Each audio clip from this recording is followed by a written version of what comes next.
Okay. So first thing, the album Disintegration. That's a pretty strong title. Where is that coming from? Just about really how we feel, sort of personal disintegration. It's not really the group or anything around us. It's just a kind of interior disintegration. But the title was picked for the effect it would have on everyone. Like when we were making the record, if we've got a strong title, it makes everyone focus, on the end, what the end result's going to be. If we didn't have a title at all when we were working, no one would have a very good idea of what we were supposed to be doing. I don't think there's too many of us now. There's too many different sort of ideas of what we could do. So if we last summer we started with the title Disintegration, that means that all the songs had that kind of overview to them. They all had that colouring. You think, talking about colour, I think it's really kind of, well, the cover is, but it's a really kind of green album. The one before was kind of red-orange, kind of warm. This one is like, the cover is green, it's really got that kind of colour to the songs. Deep sea. Yeah, it's supposed to look like it's underwater. Well, talking about water, there's quite a few references to it. It's like really, again, subaquatic album. Yeah, it's the old Fear of Drowning chestnut. I don't know why. I mean, I was given up flying and decided to travel everywhere by boat, and I'm terrified of death by drowning. It seems a bit weird. Maybe I'm just caught in disaster. So what was the main mood on the making of the album? On the making of it, there was a really good mood in the studio. It didn't really turn out. It turned out how we wanted it to, but we thought it would turn out a bit more down than actually what it is. So it's always the same when we're working, even with Faith. When we made that album, the atmosphere in the studio belies what's actually on the record. It's almost like we couldn't possibly be as upset as we are on the record all the time. It's almost like when we finish recording, there's like a release and we go the other way, and when we get really stupid, we just play practical jokes, and it's really tedious in the studio. But it's a good mood in the studio. I mean, when you're going into the studio and you know that you've got a bunch of good songs, and you sort of look forward to it and everything's really exciting, so we don't sort of wonder about, going, oh, we're making another record. I mean, it's really up. And then at the end of it we come out with something which is, I suppose, if we recorded it in a depressed state, it would turn out to be quite a depressing record, but in fact it's usually coloured with a certain amount of that excitement. It sort of translates onto the record. So even though some of the songs are quite down, they're quite uplifting in a weird way. When you listen to them, you can sort of hear that there's like emotion involved in them. You come back very briefly on that disintegration things. You say like translate an interior state, but I'm not exactly sure what it means. Well, that's exactly the point, I suppose. It's supposed to be open to interpretation, as with a lot of what we do. When we had the album title Pornography, we weren't going to write songs about child sex. It was just called Pornography because it gave us a sense. We discussed the idea of pornography, and we had that word has connotations, and it coloured the record. And similarly with Disintegration, it didn't mean that we were all falling apart all the time, but it does have those connotations of things not quite fitting into place, things sort of like cracking and breaking apart, which I think as you get older you tend to feel that that's happening anyway. I mean, the more you think about things, the worse things seem to be, I always find.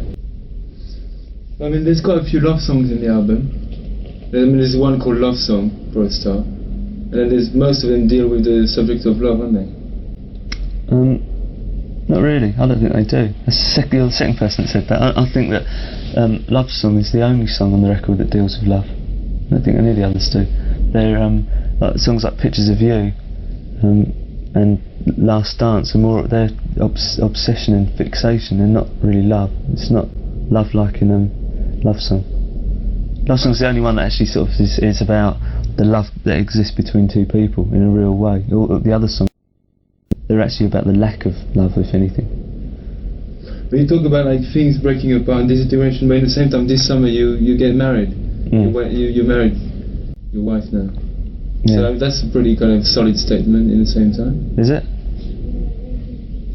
Well, Yeah, I mean, it wasn't. I didn't get married to make a statement, I suppose.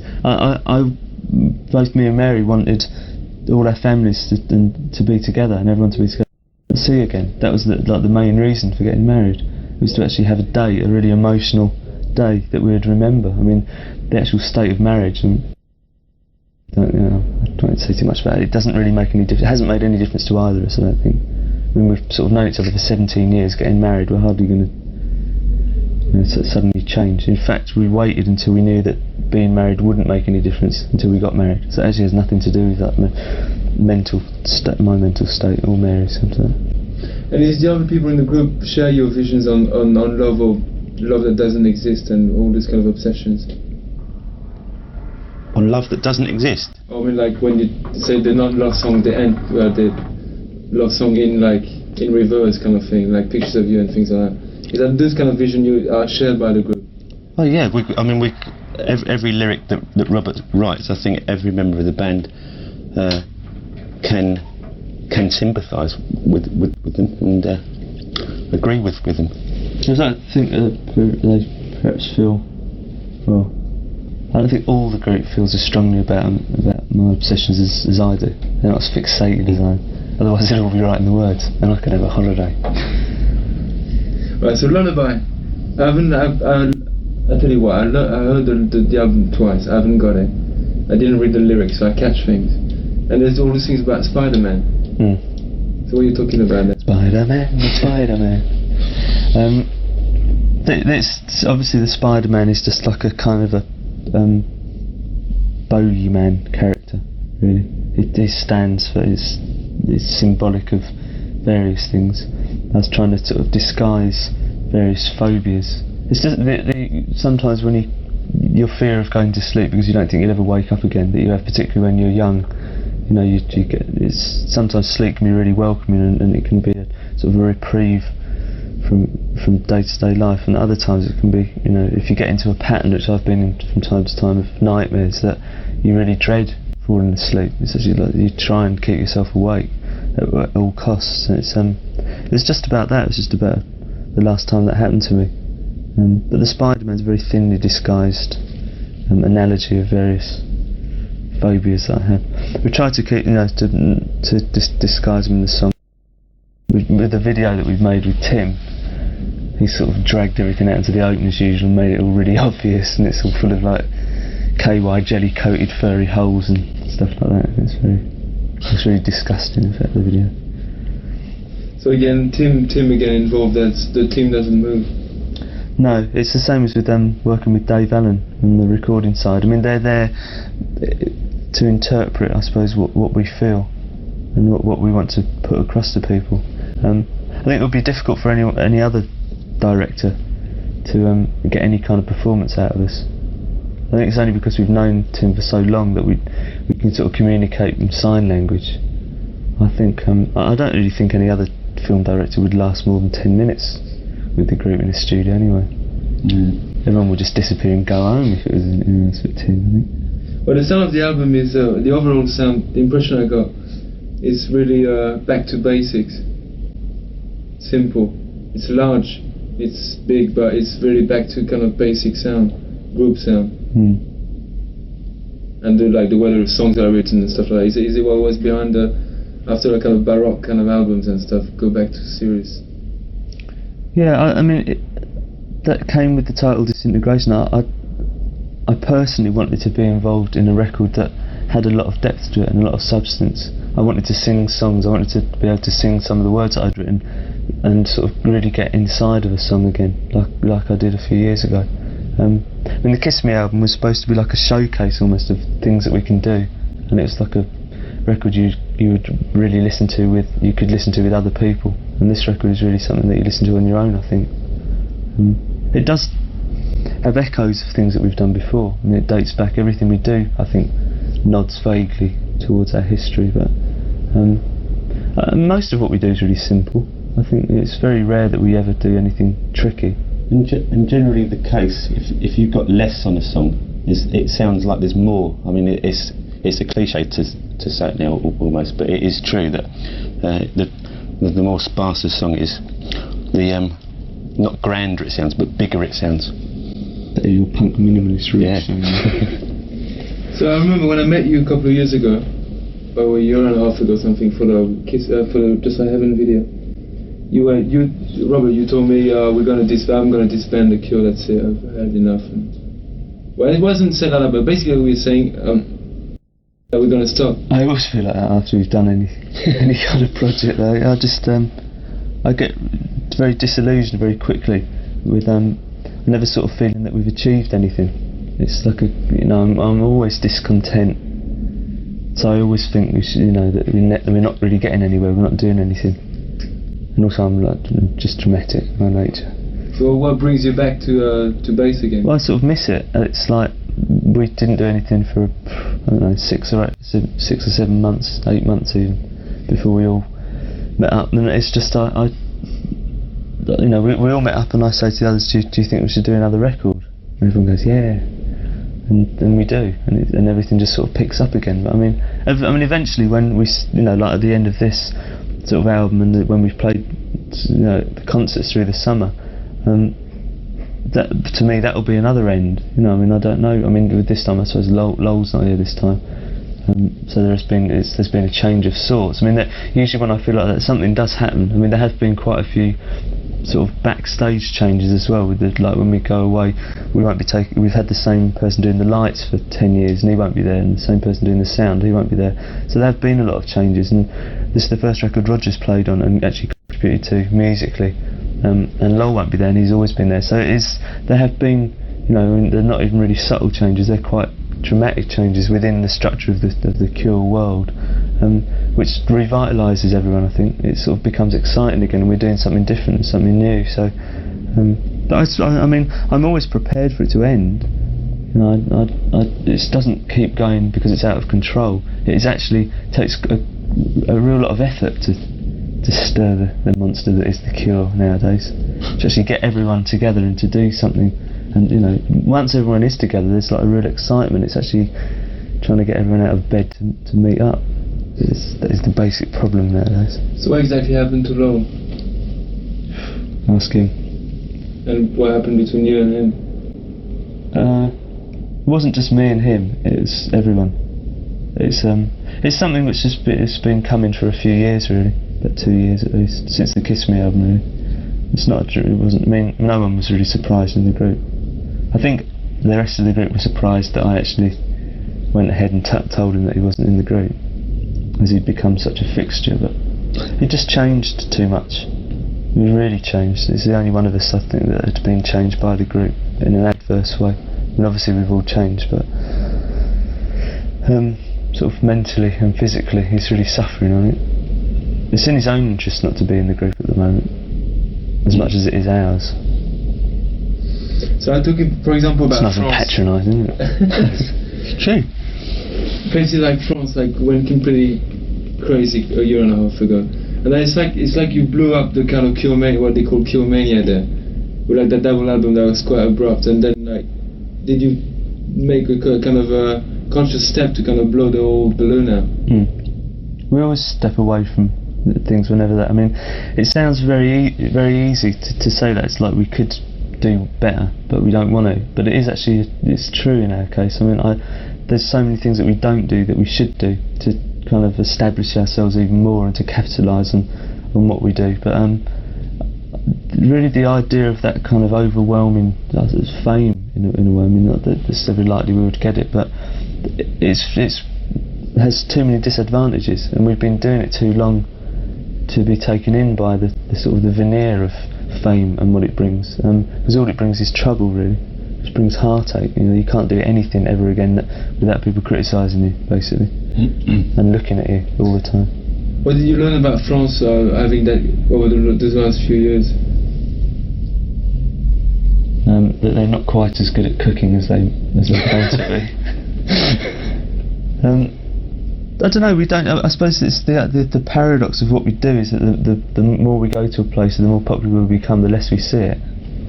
We saw a lot more of France when we were wandering about Paris, with nowhere to stay, sort of 7 years ago.